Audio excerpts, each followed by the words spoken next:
Friends, if you would get your coffee and find a chair, I'd like to get us started. Dr. Radtke is going to make a presentation. The presentation is not going to be particularly long, but then he's going to take your questions and he'll get answers. Dr. Radtke, as you may know, has been the president of ERD, Episcopal Relief and Development, since 2005, which was the year I came on the clergy staff of Christ Church Cathedral, and so he has been the president for all of my time here. Your Mission Outreach Council has worked with ERD in the past, for the past several years, in that as part of our alternative giving market every November, we have had, for the past several years, we have had Nets for Life on as one of the available charities for you to give to in the alternative giving market. If you were in the 9 o'clock service, you heard Dr. Radtke say, and if you're in the 11 o'clock service, presumably you will hear Dr. Radtke say, that the Nets for Life program is making a huge difference. About 90% of the malaria cases in the entire world are contracted in sub-Saharan Africa. And that's the area of concentration where the Nets for Life program is aimed. And through the work of Episcopal Relief and Development, through the work of Christ Church Cathedral, through the work of the AGM, through the work of your wallet, the effects are being found on and being seen in sub-Saharan Africa to an amazing extent. We who are in this business call that miraculous. The world doesn't talk about miracles very often, except winning the lottery and the light turning green and things like that. But that is nothing short of miraculous. And as Dr. Radtke said in his sermon, we are the ones who do the work of Jesus here. That's why they call us the body of Christ. And so I'm going to give it over to Dr. Radtke, and I look forward to his comments. Thank you very much. I'm going to use this mic here. So thank you all very much for being here this morning. I have about a 10, 11 minute video to show you that gives an overall introduction to the work of Episcopal Relief and Development, what we're doing around the world. And then what's certainly most interesting to me, and I hope interesting to all of you, is having conversation afterwards. We can do a Q&A. I'd love to hear what your questions are about our work. If there's anything that comes up in the video that you'd like more information about, I'm happy to entertain the questions, and we'll try to wrap up just a little bit 10 to give people enough time to get in and get their seats in church. So just a moment here. Hopefully this will work.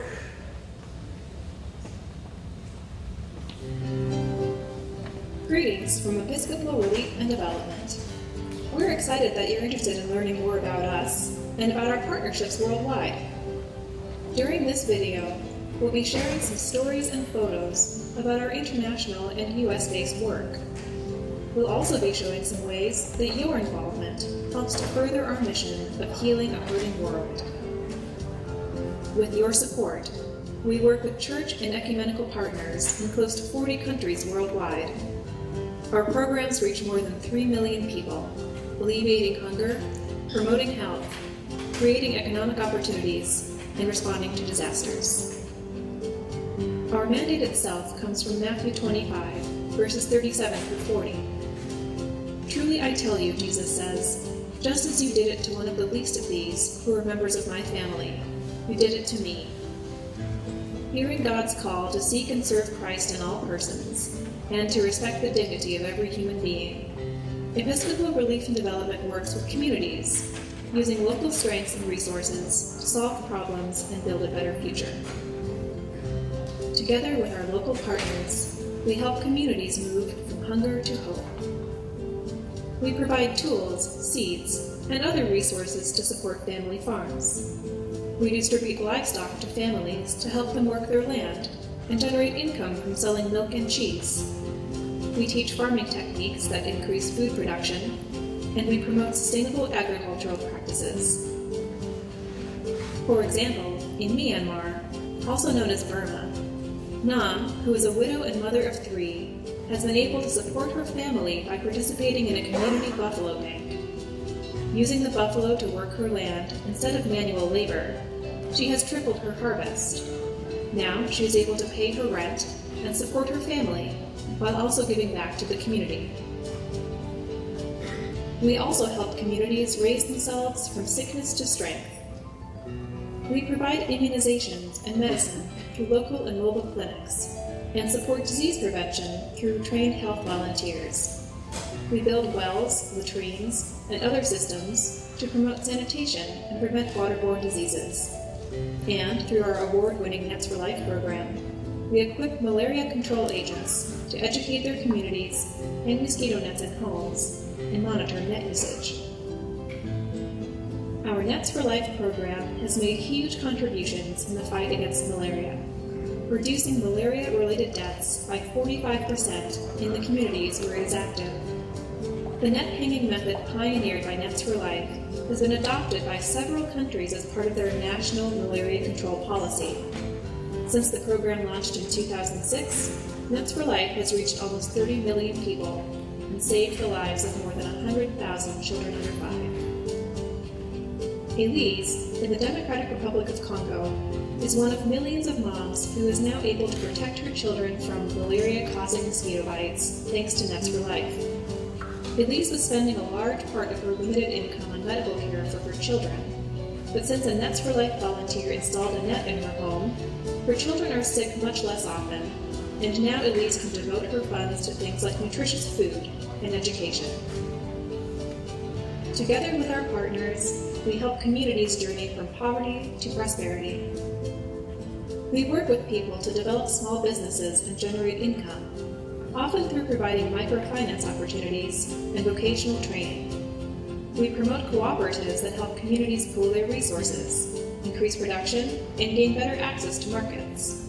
We also help farming communities increase their harvests so the surplus can be sold for income.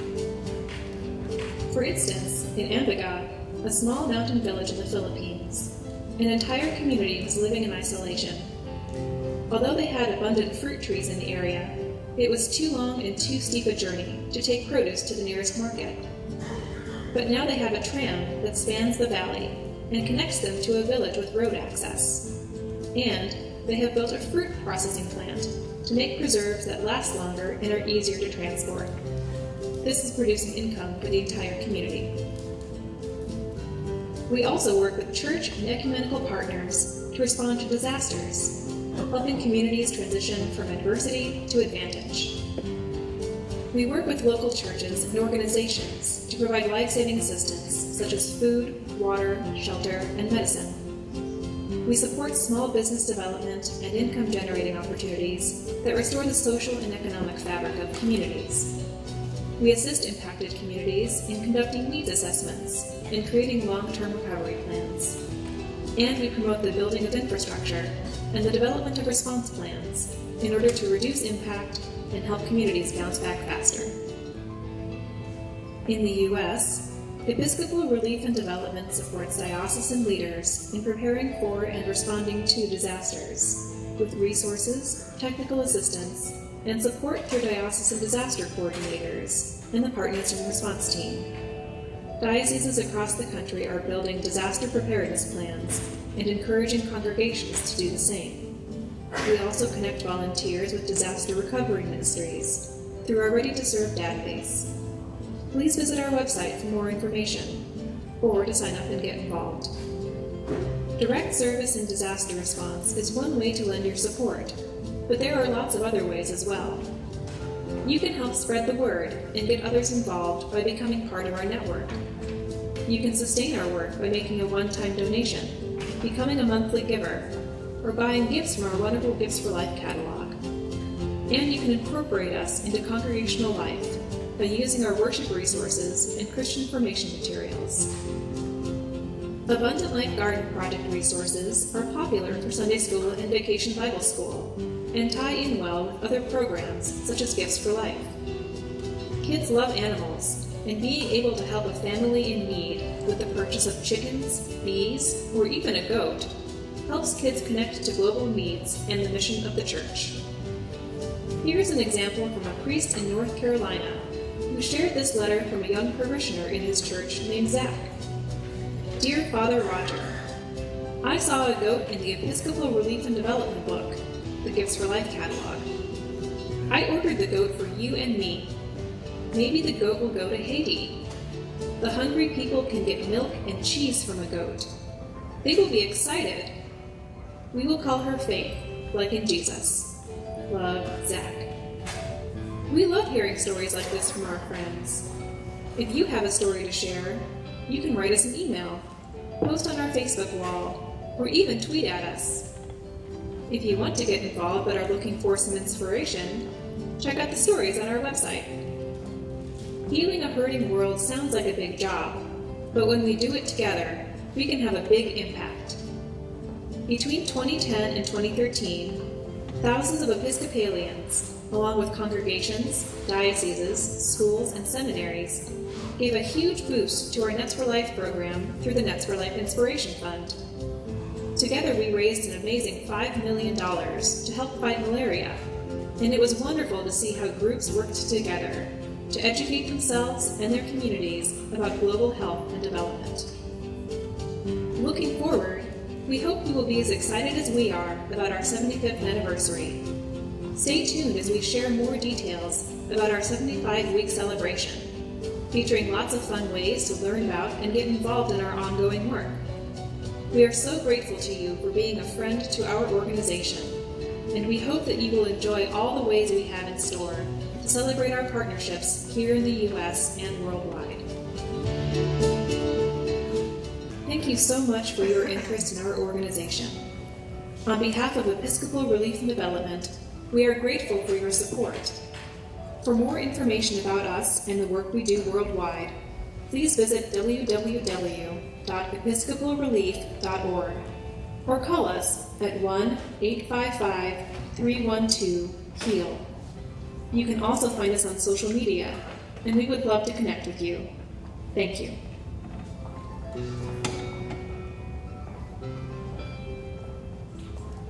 There, thank you very much. Before I take questions, I would like to reiterate that the Diocese of Texas and this cathedral in particular have been prophetically generous, particularly to the Nets for Life campaign. Your Bishop Suffolk and Dean Harrison sits on the board of Episcopal Relief and Development, and she is a staunch supporter of the organization, and she has provided wonderful leadership throughout the diocese. So I would be remiss if I didn't personally thank each and every one of you for all that this diocese and that this church does for Nets for Life and for our broader mission at Episcopal Relief and Development. So having said that, I'd love to have a conversation, take your questions, comments, concerns that you might have about anything that you saw here in the video. I'd like to go first. Please. What availability is there for individuals to actually volunteer and go? Sure, I'll repeat the question so everybody can hear. The question was about volunteering and going and participating in the programs. The volunteering programs that we have are based here in the United States. They're around disaster response work. We have a disaster response work going on right now for Hurricane Sandy in the Diocese of New York and the Diocese of Newark and the Diocese of New Jersey, particularly on Staten Island. And I know there are churches that send youth groups there for week-long helping with house gutting and rebuilding. So right now that is the place where we're doing the volunteer work here in the United States. Yes, please. On the volunteer front in response to disasters, we talk generally in terms of what's done there, but let's think of besides Sandy, something overseas of a major disaster. Sure. What are specifically the kinds of things we've done? Because I think we look at this as a good I'll repeat the question. What's a good place to channel our resources Sure. and tell us what comes from it? Yeah, the question had to do with our international disaster response and how Episcopal Relief and Development works internationally and works with the church. And the disaster that's right at the top of my mind is, of course, the cyclone that hit the Philippines last fall, which is an excellent example of how Episcopal Relief and Development works internationally to respond to disasters. There is in the Philippines a very active, if small, Episcopal church. You saw it mentioned here when they were talking about the fruit processing plant in the villages. So immediately after the disaster, we reached out to the Episcopal Church in the Philippines and offered financial support for them to deal with emergency needs. People were displaced, they lost their housing, they needed clean water. In contrast to some of the other international NGOs that flock to disasters, we were actually able to be in the disaster because the church exists already where the disaster has struck. So we didn't need to wait for people to get on airplanes to come and actually offer services. And in fact, people turn to houses of worship wherever they are in the world, whether it's here in Texas or in the Philippines or another place where disaster may strike, for services and for care. And so our initial response is always to provide the financial resources to that local church to meet those needs, whatever those needs may be, whether they're housing, food, water, this kind of stuff. Over the long term, we are engaged with the Church in the Philippines in this instance in helping to source locally within the Philippines the resources they need to continue to meet the daily needs of people, but not only that, to begin the rebuilding process. And so the local church in the Philippines is part of an ecumenical movement of other churches in the Philippines, and we're financially supporting their work there. Our staff has been to the Philippines on several occasions to provide technical advice and technical assistance to help them build their own strength and capacity to do that work. That is a fairly typical way that we would respond, is to reach out to the local Anglican partner. Sometimes, of course, where a disaster strikes, there isn't a strong Anglican partner, in which case we'll work ecumenically. We'll work through Church World Service, which is a US-based organization here of all of the mainline denominations that actually will find partners in the developing world where there might not be Anglicans for us to work with. Or we'll work with, we've worked, for example, this was before my time, but there was a large earthquake in Iran. And so in that instance, we worked with Mercy Corps. Mercy Corps had a very strong program. So we try to find people who are already doing it. If we can't do it ourselves, find people who are already doing it and strengthen their ability to do it, as opposed to spending a lot of money and resources on building up our own capacity where somebody else actually has the capacity. We try to be very efficient in that way. That's a great question. Yes, please. What are some of your projects in Haiti? Haiti. Haiti is, of course, the Diocese of Haiti, the Episcopal Diocese of Haiti, is part of the Episcopal Church here in the United States. It's a little bit unusual in that regard. It's also the diocese with more Episcopalians than any other diocese that's part of our church. So, Haiti, again, another international disaster. Our initial response was to reach into and work with the diocese. There was terrible destruction that had an impact on that diocese. The cathedral was lost, many of their schools were destroyed. The whole infrastructure, which was very weak to begin with, was what was not destroyed was severely weakened. So again, we started with initial emergency funds to help them with clean water plants, to help them with housing, to help them with sheltering, to help them with feeding people. And that in Haiti continued much longer than it would in many other contexts because of the situation and the weakness of the government. Did you do a lot of work, particularly in Lebanon? Right, Lebanon is where was the epicenter of the earthquake, absolutely. And there's a hospital in Lebanon, the Hospital Saint Croix. So we funded a lot of temporary health clinics and healthcare workers who could go out into the villages and find people who perhaps been injured and died. Paul Farmer down there? Paul Farmer's been very involved with the work of healthcare. So when we've worked on healthcare issues, Partners in Health is a big partner of ours as well. The work in Haiti continues. Right now, our emphasis is, we've been focusing on housing. Housing is a very complicated thing in Haiti. We have a policy that we will not rebuild a house unless the owner can show title to the land on which the house was built, which in Haiti is a very difficult thing because you have generations of people who have lived traditionally in these places. So we've had to be a little bit flexible about that. But the last thing you want to do is invest in rebuilding a house and have somebody come and seize that house away from the person for whom you've rebuilt it. So sorting that through has been very, very difficult. The other thing is we had a program in Haiti long before the earthquake. That had been a long-standing program of ours on agricultural projects and microfinance programs. So getting them restarted. A lot of the microfinance clients that we had lost everything in the earthquake, so trying to get them and help them getting their farms and their businesses restarted has been a huge priority. So Haiti is something that we shall pray a lot about. It's a very complicated situation. Thank you for asking. Yes, please.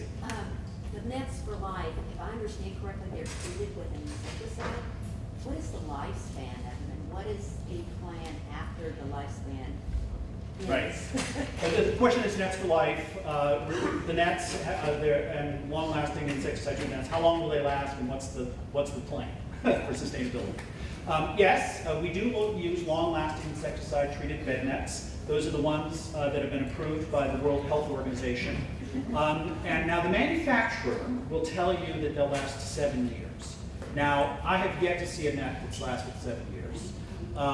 In most contexts where we're actually using them, 3 to 5 years. 5 years is the absolute maximum before they just become, unusable.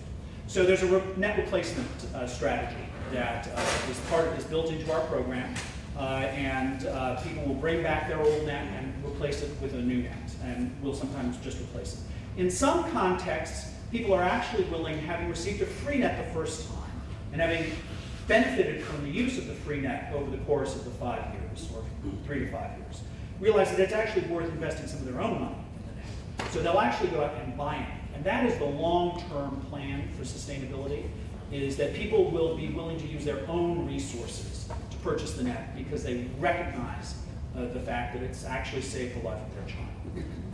It's not there yet. We're talking about extraordinarily poor communities that have very little resources, and they have to choose sometimes between having a child sleep under a net or feeding the child. So it's a very, very fragile place. But the long-term strategy is that people ultimately will have recovered enough of their health, that they're able to earn enough income, enable them to buy nets. And there is some evidence that that is happening. Around 30 to 40% of the people who have received our free nets are willing to at least contribute to the cost of their nets. But it's not easy by any means. And for the time being, we need to continue to provide nets. The long-term solution is, of course, the eradication of malaria or a vaccine for malaria. When I first started this work 10 years ago, people told me a vaccine was 5 to 7 years away. It's now about 5 years away. There are some promising, it is getting closer, but it's still in the distance. There are some promising trials for vaccines, but most of them are only about 50 to 60% effective, and they require an annual booster shot. So just logistically, when you're talking about the geography and the millions of people, just getting them under a net once every 3 to 5 years is a huge process. Never mind a system where children are going to be able to come in and a vaccine has to be administered at a health post every year for booster. I think we're a long way from a vaccine being the sort of silver bullet that everybody hopes it will be. Hopefully we'll get one and it'll be effective, but we're not there yet. Yes, please, sir. What's the cost of a net? A net costs, if you buy it in the open market, a net costs between $4 and $5 US. But we found that it's very important with the net that you build in a lot of training and education around the net. And so our nets, I think, are around $12. When you look at them in our catalog, it's $12. But that includes the shipping, the training, and the 3 to 5 years of monitoring and evaluation that goes with the net afterwards. And we've that's what's gotten us the kind of visibility and outcomes, the outcomes and thus the visibility for our net program. Because many of the malaria net distribution, many of the malaria net programs were measuring how many nets were distributed. They weren't actually measuring how many nets were being used. And there's a difference. The nets being distributed, but only 30% of them are being used, you've got a problem. We're finding with our nets that when you distribute them, 80 to 90% of them are being used properly because we build in the monitoring and evaluation. We trained, I think it was 30,000 community health workers who literally go door to door or hut to hut, checking on these nets every 6 to 8 months. inventorying them, checking to make sure that they've been repaired properly, or if they need to be replaced, that somebody's coming in and replacing them, and that the right person is sleeping under them. And that is a very valuable thing. And so the instinct is to have the wage earner sleep under the net, which is usually, or the older, the adults sleep under the net. And they're the ones who are least vulnerable. It's children under 5, someone with an immune compromised system of some sort, or pregnant women. And so, educating people about who should sleep under the net is also part of what the local process is. $12 is a bargain. Yeah, well, that's what thank you for saying that. There are some organizations that do it for 10, and I say, well, we're the Episcopal Church, we have a higher quality. But we're getting undercut by the Methodists, don't say that. Yes, please. What is the true effect of malaria in Africa? What is the mortality rate annually, I guess? I don't know what the current mortality rate is of malaria, but there have been studies that have been done by McKinsey, for example, that try to assess the economic impact of the burden of malaria, and it's in the billions of dollars. It shaves a huge amount of labor productivity off, people lost days' work, and things like that. Just anecdotally, in the communities that we work in, almost every family has lost a child to malaria. So you're talking in a family of 5, 1 or 2 children have died from malaria, never mind, they've been sick from it. So it's a huge, huge burden. I don't know what the current mortality rates are. It differs by, sort of age band. Our program, has reduced the mortality rates to something like by 45% in the communities where we're working. But in terms of what it is sort of globally across the subcontinent, I don't know. Please. Are you working in the same countries as the Gates Foundation? Are we working in the same countries as the Gates Foundation? Yeah, because I know they have a program. Sure, there's a lot of overlap between where the Gates Foundation works and where we work. The Gates Foundation has worked quite heavily on the vaccine. That's where they've put a lot of their resources, which is done in labs in Switzerland or something. But they've also been a huge funder of something called the Global Fund. They're not the sole funder, but they sponsored something called the Global Fund on AIDS, Malaria, and TB. And the Global Fund provides nets to Africa. So we partner with the Global Fund on the ground because while they provide nets, they don't provide a distribution system. And this is what Episcopal Relief and Development and Nets for Life does. We have a distribution system which the Global Fund is able to plug into their nets. A lot of their nets just sit in containers, in ports, and because they have no way to get them out to the communities that need them the most. So, we partner with the Global Fund on a lot of projects. Yes, sir. You work with Habitat International. You mentioned Haiti. Sure. Yeah, I certainly, we bump up against Habitat at the field level, and sometimes they're working with a local Anglican church, and we'll certainly participate with their work. Habitat is part of an organization called Interaction, which Episcopal Relief and Development is, and so the head of Habitat and I meet sometimes to talk about sort of policy issues. But in terms of deep coordination, there hasn't been an awful lot of it, except at the local level where they're looking at. Yes, please. I know this is asking you to repeat yourself, but could you talk a little bit more about the distribution system that you Sure, have? the distribution system of the nets, yes. And one of the things about Nets for Life that has made it such an impactful program is that it has reached people that nobody else is reaching. When you travel to parts of Africa and you ride your Land Rover to the end of the road, and then you get in the canoe and you cross the road, and then you walk another 5 kilometers, what you find when you get to that village, often the only institution that has any link to the outside world, that has any connection to the outside world, is a house of worship. In many parts of Africa, it's an Anglican church. And so what Nets for Life has done is used that network of churches as its distribution system.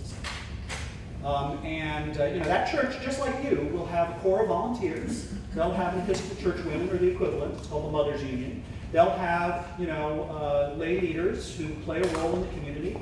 Often their priest will, be on a circuit, sort of visit them once a month, maybe. But there'll be a life there and a community center that the church provides. And so Nets for Life has plugged into that system. It's like the veins and capillaries across Africa, and is thus able to distribute nets through that system to places that just aren't being reached. The local health post will be 20 kilometers away. It might as well be on the moon as far as most of the people who live in that village are concerned. So our, kind of competitive advantage, if you will, has been to strengthen and build the capacity of that distribution system, which is also the church, and to repurpose it for the use of health messaging. And our big challenge with Nets for Life is now, having saved all these lives from malaria, the next question is, how do we get our vaccines? How do we get good nutrition for our children? How do we get clean water? And so a lot of these communities saying, we love it, we love Nets for Life, but what's next? How do we meet the growing needs in our community? So that's our sort of strategic challenge as an organization. Great question, thank you. Yes, sir. Do you have any program where either an individual donor or a parish might adopt a family or a village and actually direct resources to a single village? We tend not to do that. We partner. We're a Episcopal church agency, so our partnership is built with the local, counterpart organization in that country, and we ask that local counterpart organization to identify the greatest needs within their sort of geographical jurisdiction. Managing those kind of parish-to-parish relationships, or even sometimes diocese to diocese. We have done some diocese-to-diocese things. If a diocese wants to support the malaria program, for example, in a companion diocese, then we'll sometimes facilitate that, but not at the parish level or below. It's very appealing to do that. It's also extremely costly to manage those sorts of relationships. So we have tried to steer away. Yes, ma'am. Talk a little bit about the stoves that you talked about Sure. in the sermon. Smokeless stoves.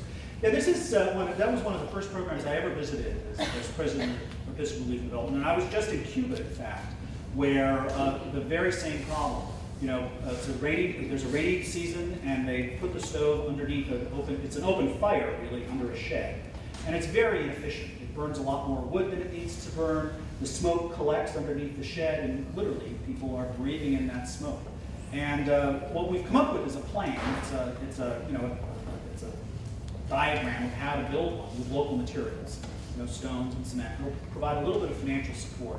But we give families and the communities, the plans to build the stove, and it's just really, there's no great science to it. It's, putting a chimney through the roof, basically, to keep the smoke from, filling up underneath the shed. And it also is much more efficient. It burns much less wood, so the amount of time that people have to spend gathering wood to burn is reduced. And it's a much cleaner way to cook, and much more effective way to do that, and it keeps people from getting sick. I think we probably have time for maybe one or two more questions. Yes, they're back. Can you tell me, I know you've said it, but I'm not clear because I've donated to a lot of things in my life. Sure. What is the evidence of this actually success? How do you account for your success? How do we document our success? Yeah. Sure. We have, and I've talked about this a little bit with our malaria program, but it's true across all of our programs, whether it's clean water or food security, very, very rigorous monitoring and evaluation. And we sit down with each one of our program partners and say, what is it you want to achieve? What is the goal for this, whatever the program is, whether it's clean water or whether it's food security? And that goal can't be, well, we want to build X number of stoves. The goal has to be, we want to reduce the burden of upper respiratory infections in our community. So it has to be very outcome oriented. And we build 3 to 5 year strategic plans with our partners around improving nutrition in their programs, keeping children in school, particularly girl children in school, who are often the ones that are gathering most of the water for their from the wells. To identify an outcomes-oriented, we manage it by objective. It's not complicated. What is your objective? What do you want to achieve? And then working with them on developing annual work plans for it and quarterly reporting on it. How much, what are you going to do this quarter? What are you going to do next quarter? And releasing the funds in an orderly way as program benchmarks are met. Or pausing if program benchmarks are off track. What's going on? Is there a question here? And the staff of Episcopal Relief and Development, my staff, is expert in these various things. We've got health experts, we've got food experts, we've got water experts, and their job is to kind of act as consultants, if you will, to our program partners, and to hook them up with local expertise or international expertise, if that's the thing that's needed. So it's a, it's a very intentional, outcome-oriented monitoring and evaluation system that we monitor and look at internally and say, the results from the program and wherever it is are not what we expected. Why is that? It may not be through any fault that there may have been of the partner. It may be that there were bad assumptions, or that there's been a civil unrest. I mean, South Sudan is a great example of that. We've been very reluctant to do malaria prevention programs in South Sudan because of all the civil unrest and our inability to do rigorous monitoring and evaluation to be sure, people are moving around all the time. You can't visit their houses to make sure they're using the nets correctly. So it's a complicated mix of stuff. It's probably not a complete answer to your question, but that sort of drives out. Yes, please, and this will be the last question. So do you have staff people that live internationally in these places, or do you literally, the people in New York, whatever the size, I mean, what is the size of the staff? Like 100 people or 3,000 people? We've got 50 people. 50 people. 50 people who work Those for- 50 people go to the globe and monitor all this? And Well, not all of them are program staff, but the 50 people. We do have a field office in Africa, in Ghana, in Accra, Ghana. We've got about 8 to 10, it fluctuates a little bit, who work there. But it's as if they were working in New York. They're just sort of pre-positioned, if you will, for Africa, so they don't have to fly back and forth to Africa all the time. And then we have a few. Our health expert lives in Geneva, and we have somebody who lives in the UK and works from home. So we are scattered, but we don't have our own staff in the program on the ground, with the exception of Haiti, where we do have somebody who is employed by us who works in Haiti. And a lot of complicated reasons for that, but we just felt that was a better way to exercise stewardship over our program there. They travel around and spend their time moving around the world, teaching and traveling and being called on to meet the needs. The local program, whether it's in Ghana or El Salvador or in the Philippines or in Haiti or in Sri Lanka, Myanmar, there's local church staff there who we partner with. That's our relationship. So I think we're coming up on the end. I just want to say before we finish up, you have gotten 2 things handed out to you. One is a catalog of some of the things that you saw in the film, like the animals and that kind of thing, for you to be able to fund. And the other is a series of meditations that was put together by ERD for Lent, and they're daily meditations, much like the one you got from the cathedral and that kind of thing. I recommend those 2 things to you, but I also want to remind you that you do not have to wait for the alternative giving market in order to give to ERD. Both of these documents have the address of ERD. You may also send a donation to the cathedral, mark on the memo line that it's for ERD, or if it's cash, put it in an envelope, mark it for ERD, and we will be sure to get it to you. The one thing you need to know is that the overhead for Episcopal Relief and Development is borne by the Episcopal Church, not by the donations. It's not It's not entirely correct. Used to be. 90 cents out of every donor dollar goes to support the program. 90 cents out of every dollar goes to actual boots on the ground, nets on the ground, those kinds of things. And only 10%, by the way, the average among nonprofit organizations is 35%. So they do a wonderful, wonderful job with the resources that we give them. Remember, they don't have any place to get it but you and me. So please, please, please consider this in your annual giving, not to the detriment of your pledge. Never to the detriment. Remember, Jesus asked us to go one more step, one more step, one more important step. I want to thank Rob for being here, and I want to thank also Bob Cossum, who has for the last several years, few years, has headed up the effort for the Nets for Life program. We just sent another check for, I think, about 15 more nets to ERD just this past week. Thank you, Bob. But thank you, Rob, for being here. We appreciate you.